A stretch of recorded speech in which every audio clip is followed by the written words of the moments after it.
Dear student, you are most welcome to our educational channel mechanical Pandit. और मैं आपके प्यारे पांडे सर। आज ऑपरेशन मैनेजमेंट में पर्सनल मैनेजमेंट और एचआर के साथ एडमिनिस्ट्रेशन का जो टॉपिक हमारा चल रहा है, उसी सीक्वेंस में आज हम लोग पढ़ेंगे फंक्शंस ऑफ एचआर डिपार्टमेंट। और फंक्शंस ऑफ एचआर डिपार्टमेंट हम ऑलरेडी चूंकि पढ़ा चुके हैं लेक्चर नंबर 62 में इसके पहले, लेकिन फिर भी आज जो है ऐसा लगा कि जो एक इम्पोर्टेंट फंक्शन है एचआर डिपार्टमेंट का, यदि उसको देखें तो सबसे ज़्यादा इम्पोर्टेंट फंक्शन क्या है कि एम्प्लॉय को सिलेक्ट करना, दैट मीन्स की रिक्रूट करना, और रिक्रूटमेंट के बाद जो है उसको अपने हिसाब से कि क्या उनसे काम लेना है, what kind of work we are expected, उसके हिसाब से ट्रेनिंग देना। ये सबसे बड़ा इंपॉर्टेंट फंक्शंस है एचआर का। एचआर के इसके अलावा जो फंक्शंस हैं ये हम ऑलरेडी डिस्कस कर चुके हैं, जिसमें कि खास करके कि रिक्रूटमेंट करना, प्रोक्योरमेंट अर्थात जो हमने रिक्रूटमेंट किया उनके डेटा को संभाल करके रखना। इवन उन्होंने जब जॉब छोड़ दिया उसके बावजूद भी फिर पूरा कैरेक्टर रिपोर्ट उनकी रखना, ये सब प्रोक्योरमेंट कहलाता है। मोटिवेट करते रहना, डेवलपमेंट और ग्रोथ उनका देखना कि वो जो है क्योंकि ऑर्गेनाइजेशन का भी डेवलपमेंट होना चाहिए और स्टाफ का भी डेवलपमेंट होना चाहिए। साइकोलॉजिकल ट्रीटमेंट है, कोऑर्डिनेशन एंड कोऑपरेशन के साथ सब लोग काम कर रहे हैं या नहीं, या ऐसा तो नहीं कि जो है पॉलिटिक्स हावी हो चुका है। ये भी ध्यान रखना है कि पॉलिटिक्स भी कई बार ऑर्गेनाइजेशन के अंदर हावी हो जाता है। ट्रेनिंग और इवेल्युएशन, ट्रेनिंग तो देने के बाद इवेल्युएट करना भी जरूरी है कि उसका प्रॉपर यूटिलाइजेशन हो रहा है कि नहीं। उनकी पर्सनल रिसर्च, उनकी इमोशनल स्किल, इंटेलिजेंस कोसेंट इत्यादि चेक करते रहना, देखते रहना। यूनिवर्सल रोल के हिसाब से कुछ उनसे काम लेना, जिसमें कि फीडबैक सबसे इम्पोर्टेंट है कि भाई वो सामने वाला सेटिस्फाइड है कि नहीं, खुश है कि नहीं, क्योंकि खुश रहेगा तभी तो काम कर पाएगा, ठीक है। और की रोल में और क्या वो भूमिका निभा सकता है, कंपनसेशन देना, हेल्थ इश्यूज जो है उसका, हेल्दी इन्वायरमेंट बनाए रखना कंपनी का, फिर सेफ्टी इश्यूज जो है ना इत्यादि जो है, लीगल इशू देखना, ये सब एचआर के ही काम में आते हैं। और भी बहुत सारे काम हमने बताए थे, लेकिन मुख्य रूप से ये है। और आज के लेक्चर में 10 से 15 मिनट में मैं आपको बताऊंगा जो सबसे इंपॉर्टेंट काम होता है एचआर। एचआर जिस चीज के लिए जाना ही जाता है। तो आइए, सबसे पहला जो आप देख रहे हैं, आप देख पा रहे हैं अच्छे से कि यहाँ पर जो है 3 आपका काम है। कौन कौन सा काम है? रिक्रूटमेंट, फिर सिलेक्शन और ट्रेनिंग। तो सबसे पहले रिक्रूटमेंट का हम हिसाब किताब बराबर कर लें। रिक्रूटमेंट में जो है इसमें देखेंगे तो बेसिकली यहाँ पर पहले हम लिख देते हैं रिक्रूटमेंट। ये जो है रिक्रूटमेंट की बात चल रही है। रिक्रूटमेंट की बात जब चल रही है तो सबसे पहला क्या काम है इसमें कि जो है एप्लीकेशन जनरेट करना। एप्लीकेशन कैसे जनरेट होगा? एप्लीकेशन मतलब सबसे पहले जो आपकी वैकेंसी है, जो आपकी वैकेंसी है कि उसको तो पता कर ले कि हमारे यहाँ कितनी वैकेंसी है, कितने लोगों की ज़रूरत है। उसके हिसाब से जो है हम वैकेंसी कितनी है, मतलब वैकेंसी में कितना नंबर चाहिए हमें, पर्टिकुलर क्या क्वालिफिकेशन चाहिए, सामने वाले से क्या हम एक्सपेक्ट कर रहे हैं, क्या एक्सपीरियंस एक्सपेक्ट कर रहे हैं, ये सब जो है उसमें। और क्या टर्म्स कंडीशन जो भी होगा, ये सब टर्म्स कंडीशन हम पेपर में या वेबसाइट पे या आजकल सोशल मीडिया पर भी जो है पब्लिश करते हैं। और इसके अकॉर्डिंग जो है क्या होता है कि जो ज़रूरतमंद लोग हैं, जिनको जॉब की नीड है, उनको जो है जब हम एक बार इंटीमेट कर देते हैं तब वो एप्लीकेशन अर्थात अप्लाई करते हैं। सबसे पहला काम क्या है कि अप्लाई करना उनका। जब अप्लाई वो करते हैं तो एप्लीकेशन उनका क्या हो जाता है, एचआर के पास आ जाता है। इसमें एक और आजकल जो है कॉलेज कैंपस भी जो है बहुत रोल प्ले करता है। ऑनलाइन रिक्रूटमेंट भी आजकल खूब होते हैं। ये सारी चीज़ें हम लोग देखेंगे। ऑनलाइन जो है एप्लीकेशन जो है आ गया, चाहे ऑफलाइन आ गया। अब यहाँ पर जो है जो है क्या नाम है, एचआर का काम है कि इस एप्लीकेशन को जो है संभाल करके, ठीक है ना। इसमें जो है एक चीज और आता है सबसे इम्पोर्टेंट, कि सैलरी डिस्क्लोज करना या वेज जो भी है। जो दो तरीका होता है, एक जब हम डिमांड में होते हैं तो उस समय ज़्यादा से ज़्यादा जो है दूसरे को ऑफर करते हैं, और जब जॉब की डिमांड हो, लोग ज़्यादा हो, तो हम निगोशिएट कर पाते हैं। लोग कम हो और हमें ज़रूरत हो लोगों की, तो जो है उल्टा हो जाता है। डिमांड और सप्लाई का पूरा हाल है, जिसमें कि हम जो है वर्किंग कंडीशन भी, अभी हमने बताया है कि वर्किंग कंडीशन भी बता देते हैं सामने वाले को। इंसेंटिव कोई मिलता है तो ये भी बता देते हैं कि भाई आप परफॉर्म अच्छा करते हैं तो आपको इंसेंटिव मिलेगा, ठीक है ना। कुछ फ्रिंज बेनिफिट्स भी रहते हैं, कई जगह जो है आपको पीपीएफ वगैरह भी कटते हैं। तो ये सब भी आप डिस्क्लोज कर सकते हैं, जिससे कि एप्लीकेशन ज़्यादा से ज़्यादा हमारे पास आ जाए। तो जब सबसे पहले कि आप चाहें तो इसके लिए एक सर्वे भी ऑफर कर सकते हैं, ठीक है ना, कि वर्कर क्या चाह रहा है, वर्कर को हम क्या देंगे तो हमारे पास वो आएगा। तो दीज आर दी वे। और इसका जो है रिक्रूटमेंट जो होगा, तो सोर्स ऑफ कुछ रिक्रूटमेंट होते हैं, वो भी मैं आपको बता देता हूँ। सोर्स ऑफ रिक्रूटमेंट कि पब्लिक आएगी कैसे, ऐसे ही थोड़े उठ के आ जाती है। आजकल बड़ी दिक्कत है, ठीक है ना, खास करके लेबर क्लास में तो बहुत दिक्कत है। आप चावल खरीदते हैं 65 रुपीज पर केजी, और जो लेबर है, ठीक है ना, वह जो खरीदता है 5 रुपये किलो, क्योंकि उसको बीपीएल कार्ड बना हुआ है। तो कम कीमत में भी आप 50,000 कमा करके जो है एक स्टैंडर्ड लाइफ नहीं जी पाते हैं, और वो जो है 5,000 कमा करके ठीक ठाक जिंदगी जी लेता है। पहली चीज। दूसरी चीज कि वो कोई भी काम करने में शर्माता नहीं है, क्योंकि लेबर है। आपको दिक्कत होती है क्योंकि आप इंजीनियर हैं। तो लेबर का जो है रिक्रूटमेंट करना और भी आजकल टफ हो गया है। इंजीनियर्स का तो थोड़ा सा फिर भी ठीक है। फिर कई जगह रिजर्वेशन वाला इशू भी आ जाता है, क्योंकि आदमी रिजर्व कैटेगरी में या किसी का रिकमेंडेशन लेकर के सिलेक्शन तो हो गया, लेकिन फिर आगे चल करके दिक्कत होती है, क्योंकि उसकी जो है लीगल एक्शन ज़्यादा है, काम करने की एबिलिटी कम है, क्योंकि आप काम से भगाएंगे तो कोई लीगल एक्शन वो ले सकता है। तो ये सारी चीज़ें जो है आपको वैकेंसी में डिस्क्लोज करना रहता है, कि आप जो है क्या क्या उसको देने वाले हैं, क्या बेनिफिट देने वाले हैं, क्या प्रमोशन वगैरह देने वाले हैं। ये सब चीज़ें जो है कि प्रमोशन आपको अच्छा मिलेगा, आपकी जॉब जो है फिक्स रहेगी, गारंटी रहेगी, जॉब जाएगी नहीं बीच में। तो ये सारी चीज़ें हैं। अब सोर्स ऑफ रिक्रूटमेंट में सबसे पहला जो है आजकल जो है सबसे ज़्यादा ध्यान जिस पे दिया जाता है, वह है इंटरनल सोर्स।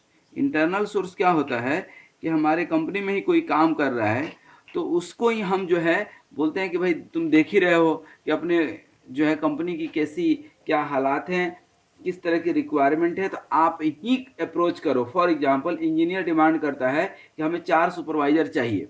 इंजीनियर डिमांड किया कि हमें 4 सुपरवाइजर चाहिए, तो हम क्या बोलते हैं उसको कि हम 4 सुपरवाइजर कहाँ से लेकर के आएंगे। इट इज़ मच बेटर कि आप जो है खुद ही खोज लो। आप जो है खुद ही खोज लो, हम कहाँ आपके लिए खोजते फिरेंगे, क्योंकि ये संभव नहीं है ना खोजते रहना। इसलिए कई बार कंपनी वाले को ही हम लोग बोलते हैं कि आप खुद खोजो। उसके बाद जो है इंटरनल सोर्स में, इंटरनल सोर्स के बाद जो है इसी में लेबर यूनियन से भी आप जो है इसमें लेबर जो यूनियंस हैं उनसे भी आप टच कर सकते हैं, क्योंकि वो भी अंदर के ही एक तरह से लोग हैं। दूसरा जो टर्म आता है, दूसरा जो इसमें एक मैटर आता है, वह है कि जो आपका रिक्रूटमेंट एजेंसी है बाहर में, उससे भी आप डायरेक्ट कांटेक्ट कर सकते हैं, क्योंकि इनके पास भी जो है बहुत सारे जो है सोर्सेस रहते हैं, जहाँ से कि हम लोग अपना काम चला सकते हैं। और उन लोग भी जो है कि कंपनी चला रहे हैं, तो उनको भी ज़रूरत रहती है कि जो उनके पास एप्लीकेशन आया है उसकी जो है कहीं ना कहीं हम जॉब लगवा दें, एक कोशिश रहती है। ठीक है। दूसरा होता है एक्सटर्नल सोर्स। ये जो है एक्सटर्नल सोर्स, अब ये थोड़ा सा इम्पोर्टेंट है और समझने वाला भी है। एक्सटर्नल सोर्स मतलब कि लोएस्ट लेवल से लेकर के और आपको हाईएस्ट लेवल तक जो वैकेंसी है, जो जॉब की रिक्वायरमेंट है, जो एडवर्टाइजमेंट है, वो आपको एक्सप्लोर करना पड़ेगा ताकि मैसेज सभी तक पहुंच सके। इसके लिए जो है आपको जो आपका प्रेजेंट एम्प्लॉय है उसके थ्रू आप जा सकते हैं। प्रेजेंट एम्प्लॉय की आप बोलिए कि भाई आपकी अब जिम्मेदारी बनती है कि 2-4 लोगों को ये चीज़ें बताएं कि हमारे यहाँ ज़रूरी है। या जो फॉर्मर एम्प्लॉय है, जो ऑलरेडी आपके यहाँ काम कर चुका है ऑर्गेनाइजेशन में, उसके थ्रू जा सकते हैं। या जो है एडवर्टाइजमेंट आप दे सकते हैं लंबा चौड़ा। अब एडवर्टाइजमेंट आप कई तरीके से दे सकते हैं ना, आजकल सोशल मीडिया सबसे ज़्यादा एक्टिव है। इसके अलावा जो है पेपर वगैरह में जो देते हैं वो थोड़ा सा एक्टिव माना जाता है। कॉलेजों में कैंपस रिक्रूटमेंट कर सकते हैं, जैसा कि अभी हम बता रहे थे, कैंपस रिक्रूटमेंट आप कर सकते हैं। ट्रेड यूनियन से बात कर सकते हैं, ट्रेड यूनियंस बैठे ही रहते हैं इसी काम के लिए, उनसे आप बात कर सकते हैं। तो these are the things by which we can go for external source. तो ये रिक्रूटमेंट की बात हो गई। रिक्रूटमेंट के बाद जो है बात आती है किसकी, सिलेक्शन की, दैट इज आल्सो इम्पोर्टेंट। अब लोग तो बहुत सारे आ गए, लोग जो है बहुत सारे आ गए, ज़रूरत हमें 4 की थी और आजकल ऐसे भी बेरोजगारी है, क्योंकि देश में एक बहुत बड़ा वर्ग है। जैसे आप देखते होंगे कि अंग्रेज थे ना, तो हिंदू मुस्लिम करके जो है कार्ड खेला करते थे। अंग्रेज जो है हिंदू मुस्लिम करके झगड़ा लगा करके, चाहे फूट डालो, जो है राजनीति करो, राज करो, ये वाली जो है हिंदू प्लस मुस्लिम का। जब हमारी सरकार आई ना, तो उसने क्या किया कि जनरल, ओबीसी, एससी, एसटी और साथ में माइनॉरिटी, ये 5 कैटेगरी में हम सबको देश को बांट दिया और ये वोट बैंक बन गए। आजकल आप देखते होंगे कि महिला जो है आरक्षण खूब चलता है, पूरे देश में चल रहा है महिला आरक्षण। और आने वाले 5 साल 10 साल में, आफ्टर 10 ईयर्स, ठीक ना, एक बहुत बड़ा वर्ग होगा और वह होगा वर्ग बेरोजगारों का, बेरोजगारों का, ठीक ना। ये सब एससी, एसटी, ओबीसी सब जो है दब जाएंगे। सबसे बड़ा जो है आपका जो वोट बैंक होने वाला है वह है बेरोजगारों का, ठीक ना। तो इसलिए ये बहुत इंपॉर्टेंट है कि 4 आप बुलाते हैं और 40 आते हैं। आप सोचे होंगे कि ये सारी चीज़ें क्यों बता रहे हैं सर, इसलिए बता रहे हैं क्योंकि बेरोजगारी अपने चरम सीमा पर है आज के समय में। आने वाले समय में ये बेरोजगारी बढ़ने वाला है, न कि घटने वाला है, ध्यान रखिएगा, ठीक है। अब यहाँ पर सिलेक्शन में बेसिकली ये process of offering the job, ठीक है ना, process of offering the job. तो अब 40 आपके पास एप्लीकेशन आई, तो सबसे पहले आप 40 में से क्या करते हैं, 4 की ज़रूरत है आपको, तो अब आप इसमें से पहले एप्लीकेशन छांट लेते हैं कि हु आर एलिजिबल, ठीक है ना। एलिजिबिलिटी टेस्ट लगा करके, एलिजिबिलिटी टेस्ट लगा करके अब उसमें आप रिटन रख सकते हैं, जैसे रिटन एग्जाम होते हैं आजकल, फिर फॉलोड बाय इंटरव्यू होता है, टेक्निकल इंटरव्यू, ठीक है ना। एलिजिबिलिटी चेक कर लेते हैं। उसके बाद कई जगह पर रिटन एग्जाम होता है कि नहीं। फिर रिटन एग्जाम के बाद आपको इंटरव्यू के लिए बुलाया जाता है। इंटरव्यू भी 2 तरह का होता है, एक एचआर जिसमें साइकोलॉजिकल जो है ना एनालिसिस करते हैं, और दूसरे में टेक्निकल या पर्टिकुलर जो भी काम के लिए है उसके लिए एनालिसिस करते हैं, ठीक है। तो इस तरह से फिर जो है आपका मेडिकल चेकअप होता है, दोनों में क्वालिफाई करते हैं तो मेडिकल चेकअप के बाद जो है आपको फाइनल ज्वाइनिंग दी जाती है। तो ये सब प्रोसेस होते हैं, ठीक है ना। कंपनी टू कंपनी ये वेरी करता है, ये तो हम एक जनरल प्रोसेस आपको बता दिए। फिर हम यहाँ पर जो है जॉब ऑफर किसको करेंगे, अब लोग बहुत सारे हैं, तो हमारा ये होता है कि बेस्ट फिट, जो हमारे काम के लिए बेस्ट फिट बैठ रहा है उसको जो है देते हैं। बेस्ट फिट कैसे रहता है कि हम 2 चीज देखते हैं इसमें, ध्यान दीजिएगा। जॉब की स्पेसिफिकेशन, जॉब स्पेसिफिकेशन की जॉब में क्या चाहिए, क्या रिक्वायरमेंट है, क्या क्राइटेरिया है, और दूसरा जो है इसमें जॉब रिक्रूट स्पेसिफिकेशन के बाद कैंडिडेट क्वालिफिकेशन, इन दोनों में जो है कैंडिडेट क्वालिफिकेशन की जगह हम कैलिबर देख देते हैं। कैलिबर में सब चीज़ आ जाएगा, क्वालिफिकेशन भी आ जाएगा, क्वालिफिकेशन भी आ गया, हेल्थ भी आ गया।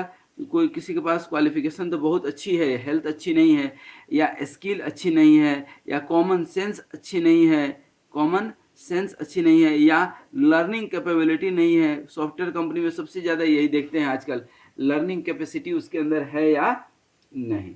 तो basically a selection of the employee is decision making process in which the management decide certain norms and principle to adhere the standard on the basis of which the discrimination between qualified and unqualified candidates has to be made। तो ये proper selection policy there should be. तो इसमें जो है तीसरा जो है term आता है सिलेक्शन पॉलिसी, जो है आपके पास क्लियर होना चाहिए, एक नियम कानून होना चाहिए, ताकि जो है जो क्वालिफाइड नहीं हुआ, जो सिलेक्ट नहीं हुआ, रिजेक्ट हो गया, उसको भी जो है ये पता रहे कि हम क्यों नहीं सिलेक्ट हो पाए। सिलेक्शन पॉलिसी में या सिलेक्शन प्रोग्राम में जो है ये सब चीज़ें देखेंगे कि जो है कैंडिडेट वो जॉब कर सकता है कि नहीं कर सकता है, वो पहले ये काम जो है किया है या नहीं किया है ना, वो काम किस तरह से करेगा, है ना, इसको खुद कितनी ट्रेनिंग देने की जरूरत पड़ेगी। ऐसा तो नहीं कि किसी को ट्रेनिंग हम देते रह जाएं, या ऑलरेडी ट्रेनिंग लेकर के ये काम करने आया है, फिर ये अपने जो है फेलो वर्कर्स जो जूनियर्स हैं उनके साथ ये जो है कोलेबरेट कर पाएगा कि नहीं, अपने कलीग के साथ, मैनेजमेंट के साथ ये कोलेबरेशन हो पाएगा कि नहीं, इसका ये सारी चीज़ें हमें देखना चाहिए। ये सारी चीज़ें देखने के बाद जो है हम सिलेक्शन प्रोसीजर पर आगे बढ़ते हैं। किस पे? Selection procedure. अब सिलेक्शन प्रोसीजर क्या है? सिलेक्शन प्रोसीजर में सबसे पहले तो एप्लीकेशन जो है हमने देख लिया, ठीक है ना, बायोडाटा उसका हमने चेक कर लिया। फिर कई जगह जो है रेफरेंस यूज होता है बायोडाटा में। रेफरेंस से क्या होता है कि आप 5 मिनट में बहुत कुछ तो नहीं समझते हैं, लेकिन रेफरेंस वो किसी का यूज करता है। मान लीजिए कि जो है आप कहीं किसी जॉब के लिए अप्लाई कर दिए और वो रेफरेंस में आपने दे दिया क्या, डॉक्टर जितेंद्र पांडे, मेरा नाम लिख दिया, अब मेरा मेल आईडी और फ़ोन नंबर लिख दिया। तो कई बार क्या होता है कि कंपनी वाले हमें जानते हैं, या कंपनी वाले हमें फ़ोन लगा लेंगे कि भाई आप जानते हैं, आपका रेफरेंस में नाम है, वो कैसा कैंडिडेट है। तो once we give the good feedback तो they can select you, that will help you to designation, salary bargaining में अलाउंसेस आपको कुछ ज़्यादा दे सकते, क्योंकि देखिए जान पहचान जो है बहुत इंपॉर्टेंट है। जुगाड़ is very important technology in India specially. तो रेफरेंस बहुत काम करता है। और यदि एप्लीकेशन ही सही नहीं है, एजुकेशन ही सही नहीं है, फिर भी यदि रेफरेंस आपका स्ट्रांग है, जुगाड़ स्ट्रांग है, जान पहचान स्ट्रांग है, तो आपका काम देखिएगा कई बार हो जाता है। कई बार हम लोग सिलेक्शन टेस्ट भी जो है, जैसा कि हम बता रहे थे, आप एक ऑब्जेक्टिव टेस्ट ले सकते हैं या इंटरव्यू ले सकते हैं जिसमें कि स्किल उसका आप चेक कर पाएँ, या कुछ ऐसा भी होता है कि कोई कॉम्प्लेक्स प्रॉब्लम दे देते हैं सॉल्व करने के लिए, कॉम्प्लेक्स प्रॉब्लम दे देते हैं, या सॉफ्टवेयर में आप जाएंगे तो मॉड्यूल्स दे देते हैं बनाने के लिए कि फलाना मॉड्यूल्स कोई प्रॉब्लम आपको आइडेंटिफाई करके दे देंगे, उसका सॉल्यूशन आपसे मांगते हैं। फिर आपका जो है एक होता है psychological test, that is also very important. Psychological test, ये हम एक जनरल चीज़ बता रहे हैं। साइकोलॉजिकल टेस्ट में जो है हम लोग पूछते हैं कि उसका क्या है, आप जो नौकरी करने जा रहे हैं आपकी ऑब्जेक्टिव क्या है। ऑब्जेक्टिव से वैलिडिटी और रिलायबिलिटी पता चल जाती है, क्या कि वह जो है कितना सही आदमी है और कितना रिलायबल है, ये पता चल जाता है कि उसके लाइफ का गोल क्या है। फिर कुछ स्टैंडर्डाइज जो है चीज़ें उससे पूछते हैं हम लोग, कुछ स्टैंडर्ड जो जिसको हम लोग जेनरिक बोलते हैं, कि वो कैसे जो है एडमिनिस्टर करेगा अपने काम को, कैसे स्कोरिंग करेगा, कैसे जो है वो किसी डिफ़िकल्ट सिचुएशन को हैंडल करेगा। और सबसे इम्पॉर्टेंट रहता है बिहेवियर टेस्ट, कि वो बिहेवियर उसका कितना अच्छा है कि दूसरे से तालमेल जो है बिठा लेगा। ऐसा नहीं कि हम तो उसको सिलेक्ट तो कर लिए लेकिन आपस में वो तालमेल नहीं बिठा पा रहा है। तो ये चीज़ें भी हमें देखना बहुत ज़रूरी है। दूसरा जो होता है कि उसमें टेस्ट में किस तरह का जो है क्वेश्चन रहता है, टेस्ट में किस तरह का क्वेश्चन और किस तरह का जो है क्वेश्चन आप पूछते हैं। तो सबसे पहले तो उसमें अचीवमेंट टेस्ट, अचीवमेंट टेस्ट। अब फॉर एग्जांपल अचीवमेंट टेस्ट क्या होता है कि पहले से उसके पास कोई अचीवमेंट है, जैसे टेक्निकल कहीं पीएसयू में जा रहा है, गेट क्वालिफाइड है मान लीजिए, या कैट क्वालिफाइड है, या जो है कोई बड़ा सा एग्जाम वो ऑलरेडी पहले क्वालिफाई करके आ रहा है, तो उसमें वो कितना स्कोर किया है, कितना अचीव किया है मार्क्स, तो उससे पता चल जाता है कि वो टेक्निकली कितना स्ट्रांग है, या पहले कितने कितने कंपनी में रिटन टेस्ट में उसका हो चुका है, या किसी कंपनी को छोड़ के आ रहा है। तो जैसे मान लीजिए कि कोई टीसीएस आ रहा है ज्वाइन करने और पता चलता है कि वो माइक्रोसॉफ्ट छोड़ करके आ रहा है। भाई क्यों छोड़ करके आ रहे हैं? हो सकता है उसको कुछ फैमिली कंडीशन हो सकता है उसको इंडिया में ही रहना हो, या कुछ सर्टेन कंडीशन होगा। तो मतलब माइक्रोसॉफ्ट से आ रहा है मतलब क्लियर हो गया कि टेक्निकली वो तो स्ट्रांग रहा होगा, तभी तो माइक्रोसॉफ्ट में था, वो काम कर रहा था। तो ये सारी चीज़ें उसमें आ जाती है। दूसरा aptitude test, aptitude test, aptitude और एटीट्यूड दो चीज़ है। एटीट्यूड तो साइकोलॉजिकल वाले में टेस्ट हो गया, एप्टीट्यूड भी स्ट्रांग है, तो दोनों अच्छी बात है। हालांकि एप्टीट्यूड से नौकरी मिलती है और एटीट्यूड से नौकरी आपकी बची रहती है। फिर उस बंदे की इंटरेस्ट किस चीज़ में है, जो काम करने जा रहा है उसका इंटरेस्ट उसमें है कि नहीं।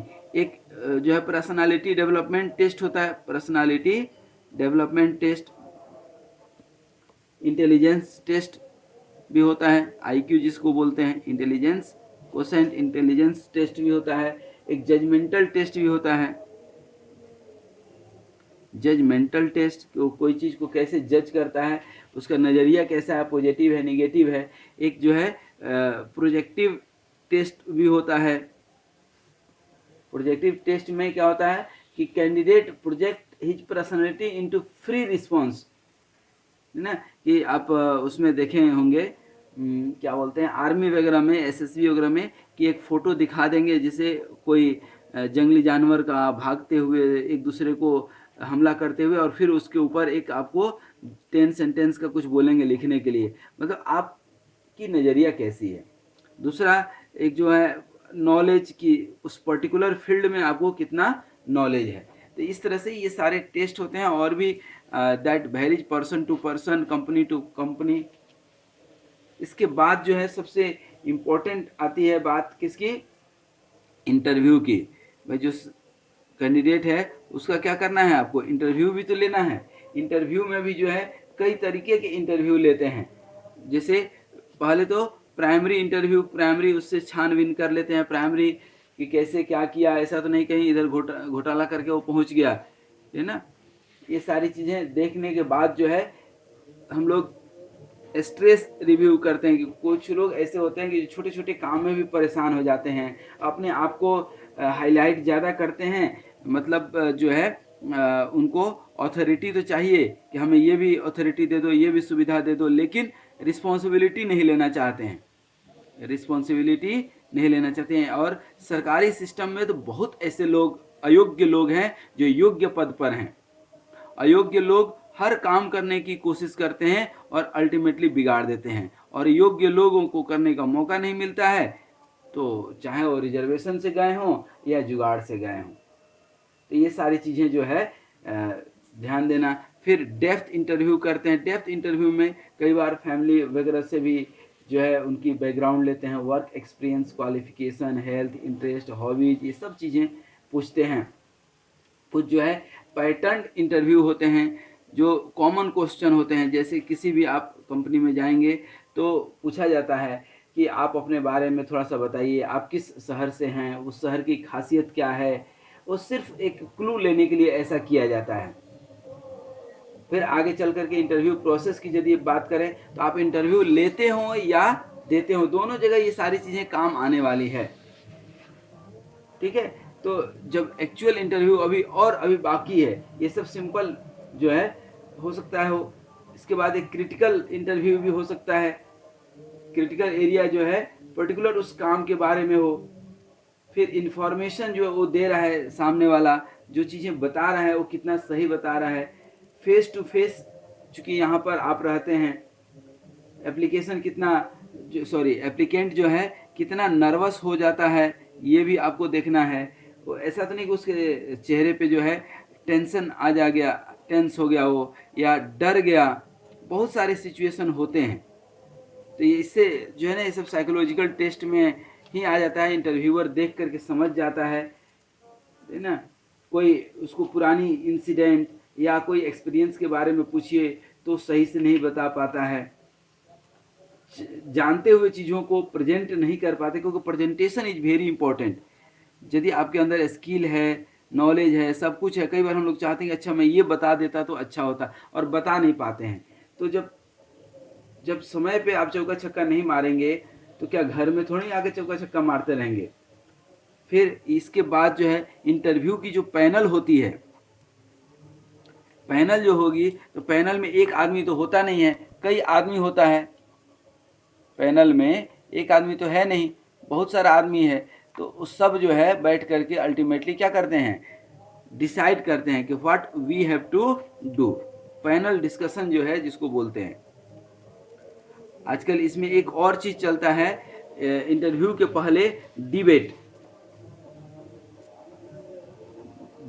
भी जो है आपस में लोग करा देते हैं एक दूसरे से, जिसको डिबेट या ग्रुप डिस्कशन। तो ये ग्रुप डिस्कशन से क्या फायदा होता है कि पता चल जाता है कि वो ग्रुप में काम करने के लिए है या नहीं, उस काबिल है कि नहीं। तो उसका एग्रीमेंट, डिसएग्रीमेंट और टेंटेटिव डिसीजन और क्या बोलते हैं क्विक डिसीजन लेने की क्षमता आपको पता चल जाती है। फिर जो है आप देखेंगे कि इंटरव्यू जो है जनरली 15 मिनट से 5 मिनट में भी हो सकता है। यदि लेंदी जा रहा है इंटरव्यू तो ना घंटों घंटों भी, मैंने 15 मिनट से ले करके आपको 1.5 घंटा तक इंटरव्यू हो जाता है। कई जगह तो 4 घंटा भी होता है, क्योंकि भाई सामने वाला आपको पैसा दे रहा है तो जो है वो तो चाहेगा। और अब साथ में जो है जो इंटरव्यू ले रहा है उसके अंदर भी कुछ कैरेक्टरिस्टिक्स होना चाहिए। इसीलिए यदि बात करें characteristics of the interviewer, characteristics of interviewers, जो इंटरव्यू ले रहा है उसकी क्या क्वालिटी होनी चाहिए। तो पहले तो उसको जो है नॉलेज फुल होना चाहिए, जो चीज़ पूछने जा रहा है उसको मालूम होना चाहिए। फिर नॉलेज फुल होना चाहिए, मैं शॉर्ट में लिख रहा हूँ ज़्यादा, नॉलेज फुल, जिस चीज़ का इंटरव्यू लेने जा रहा है उसका वह एक्सपर्ट हो, सीधी सी बात करें तो। दूसरा, वो खुद जो है मैच्योर्ड हो, कंपनी के बारे में उसको सब कुछ मालूम हो, कंपनी के बारे में सब कुछ मालूम हो। और बेस्ट फिट जिसकी बात कर रहे थे वो जो है कैंडिडेट के अंदर देख पाए, कैंडिडेट एक्सट्रोवर्ट है इंट्रोवर्ट है वो देख सके, फिजिकल स्टेमिना भी थोड़ा पता कर ले एप्लीकेंट्स की, या जो इंटरव्यूअर है जो इंटरव्यू दे रहा है उसकी सेंसिटिविटी पता चल जाए, फीलिंग पता चल जाए, सिंपैथेटिक पता चल जाए, एटीट्यूड उसका पता चल जाए, बिहेवियर पता चल जाए, रिलायबिलिटी पता चल जाए, वैलिडिटी पता चल जाए। ये सारी चीज़ें जो है, बहुत सारी चीज़ में लिखने का जो है बजाय मैं आपको बताना चाह रहा था कि जो है ये सब चीज़ें पता चल जाए। और लास्ट में एक चीज़ जो आती है सबसे इम्पोर्टेंट है कि ट्रेनिंग। अब पर्टिकुलर जो काम के लिए आप उसको रख रहे हैं वो ट्रेनिंग जो है, ये सिलेक्शन की बात चल रही थी और अब बात चल रही किसकी, ट्रेनिंग। अब सिलेक्शन यदि आ गया तो अब सिलेक्शन के दौरान ही आप उससे पूछ सकते हैं, क्वेश्चन कर सकते हैं कि what kind of training you are required. आपको इस चीज़ की ट्रेनिंग जो है पहले मिल चुकी है या आप आगे लेना चाहते हैं या खुद से सीख सकते हैं, कितने समय लगेंगे ट्रेनिंग के लिए। तो बेसिकली जब आप ये जो है रिक्रूटमेंट हो गया, सिलेक्शन हो गया, और उसके बाद सबसे इम्पोर्टेंट है इससे ट्रेनिंग से 2-3 फायदे होते हैं। एक तो स्किल तो आ ही जाता है और दूसरा कंपनी के बारे में जो है उसको ज़्यादा अवेयरनेस हो जाती है। पर्टिकुलर मशीन जो चलाने वाला है या पर्टिकुलर जो जॉब करने वाला है उसके बारे में उसको ट्रेनिंग मिल जाती है। फिर मान लीजिए कि वो जॉब करके आया है लेकिन फिर भी डेली टेक्नोलॉजिकल चेंजेज हो रहे हैं, इसलिए ज़रूरी है कि वो नई टेक्नोलॉजी को सीखे। वर्कर्स की जो है प्रोडक्टिविटी बढ़ाने के लिए जो है नए नए टूल आ रहे हैं तो उसको वह सीखे, ठीक है ना। तो basically training is an act of increasing the knowledge and skill to an employ for doing a particular job. तो बेसिकली ट्रेनिंग जो है एक सिस्टमेटिक प्रोसीजर है, सिस्टमेटिक प्रोसीजर ऑफ लर्निंग है, प्रोसीजर ऑफ लर्निंग है। यदि हम बात करें तो ये सिस्टमेटिक प्रोसीजर ऑफ लर्निंग है। और इसमें जो है कुछ चीज़ें तो एजुकेशनल इंस्टीट्यूट में भी जो है सीख करके लोग आते हैं और कुछ चीज़ें जो है बाद में सिखाई जाती है, बाद में सिखाई जाती है। और सबसे इम्पोर्टेंट है कि हम देखें कि जो एम्प्लॉय है उसकी रिक्वायरमेंट है कि नहीं, ट्रेनिंग की रिक्वायरमेंट उसकी है या नहीं।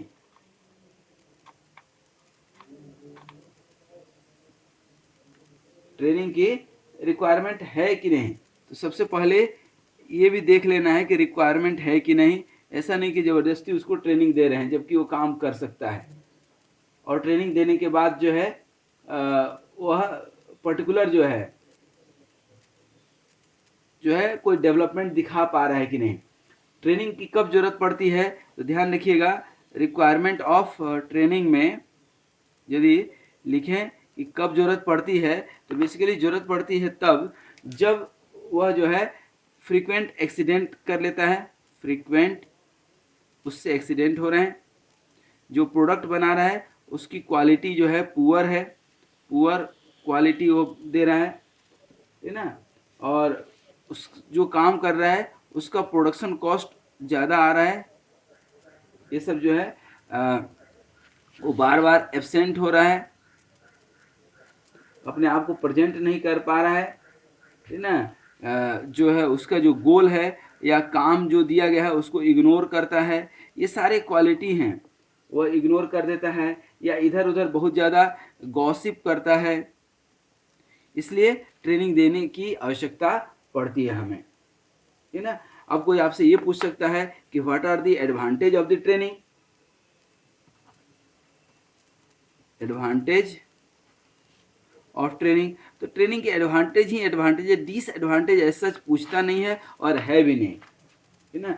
डिसएडवांटेज क्या है कि उसकी परफॉर्मेंस जो है बेटर हो जाएगी, बेटर परफॉर्मेंस, परफॉर्मेंस क्या होगी, अच्छी हो जाएगी, जो है उसकी जो है एक्सीडेंटल जो अभी हम बात कर रहे थे तो लेस एक्सीडेंट होगा, एक्सीडेंट नहीं होगा, सेफ्टी बढ़ जाएगी उसकी, और जो है उसकी प्रोडक्टिविटी कुल मिलाकर के बहुत हाई हो जाएगी, है ना।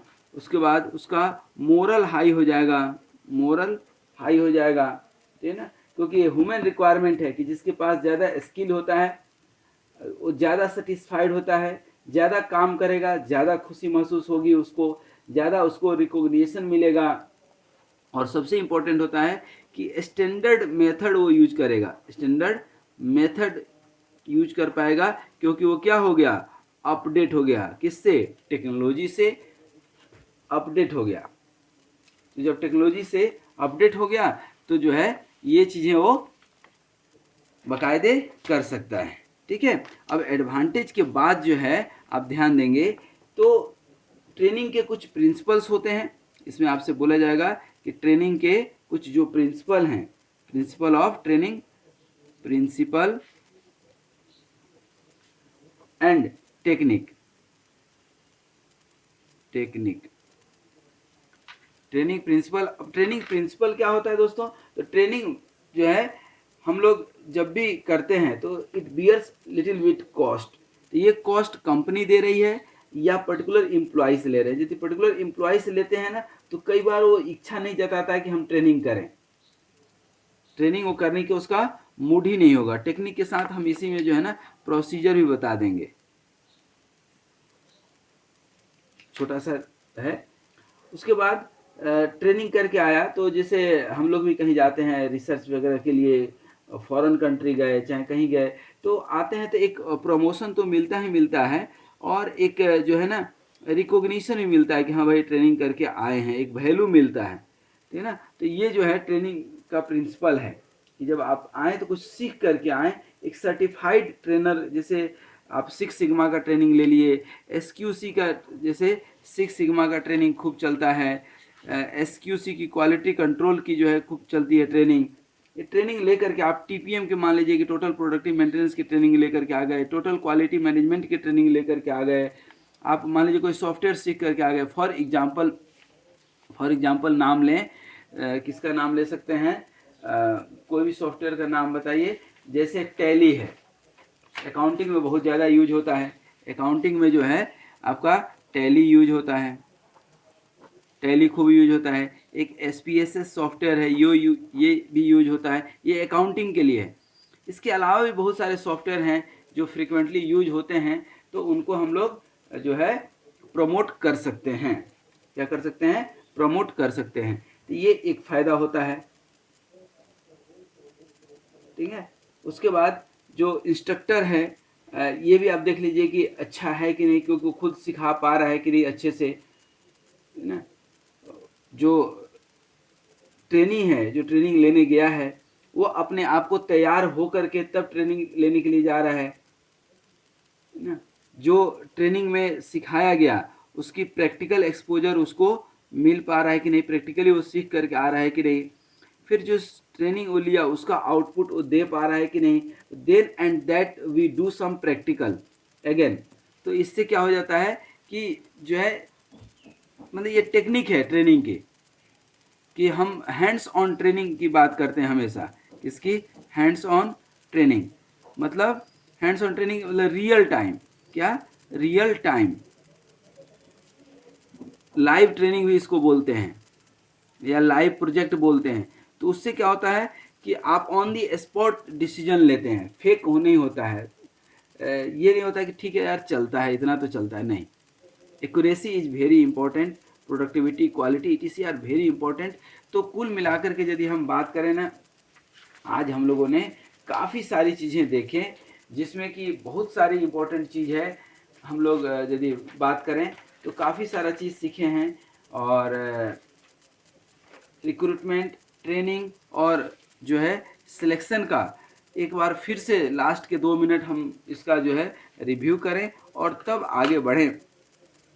नेक्स्ट लेक्चर में हम लोग फटीग वगैरह पढ़ेंगे। तो रिक्रूटमेंट, सिलेक्शन और ट्रेनिंग के बारे में काफ़ी डिटेल दिया, और ये लेक्चर उन सभी के लिए है जो इंटरव्यू जिनको जॉब चाहिए और जो जॉब दे रहे हैं, दोनों के लिए। तो ये सारी चीज़ें हमने जितना दिमाग में था या जो आपके सिलेबस में है वो हमने यहाँ पर आपको बताए हैं कि सोर्स ऑफ रिक्रूटमेंट क्या क्या होगा, फिर जो है सिलेक्शन का प्रोसीजर क्या होगा ये भी हमने बताए। देखिए यहाँ पर कि प्रोसेस क्या होगा कि हम जॉब ऑफर करेंगे, बेस्ट फिट हमको सिलेक्ट करना है।